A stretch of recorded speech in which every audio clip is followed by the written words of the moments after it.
Maram kanadati Libanus gumbati Fulin shenurgao Akka Libanati Jaalalli kee guddaa eenyu siin qixxeessu oolmaan kee addanaa seeraan fageessu dogoggora waliin jaalalli tufamee araarsummaa keetii jaalannoo banamee.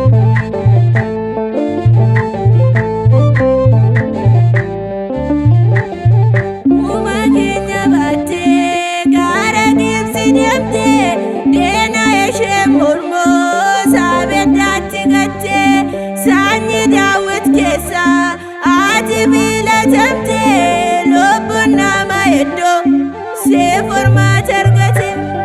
Jaalalli kee guddaa eenyu siin qixxeessu oolmaan kee addanaa seeraan fageessu dogoggora waliin jaalalli tufamee araarsummaa keetii jaalannoo banamee.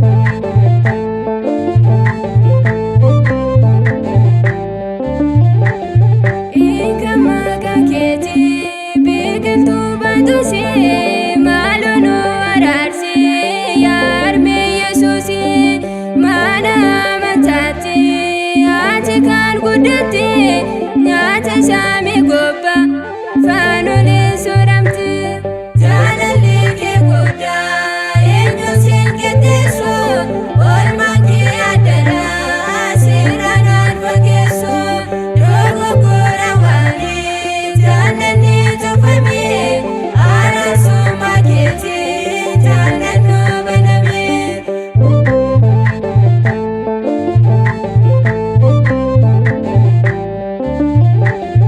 Rigaa yaa eeguumee yaa shittoota ni ta'a rakkoon koondumtuu siin furmaata argata diina koo dhaga'ee nuti deebii qabna araarsummaa ishee nuyi sirriitti abdanna.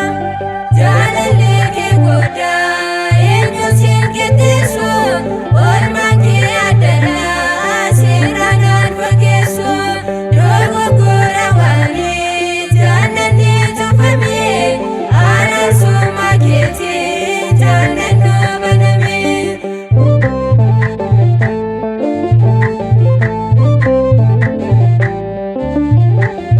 Araaraan dhokkotuu yaa durbee maramee jedhesee waamannaa geefti yaari'amee nuti see kadhannaa galgalaaf ganamaa maaloo nuun dagatee guyyaa gaafa dhumaa.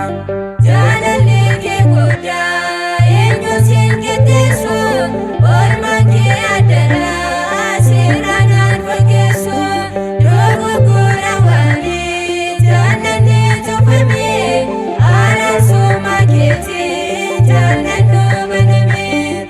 Jaalalli kee guddaa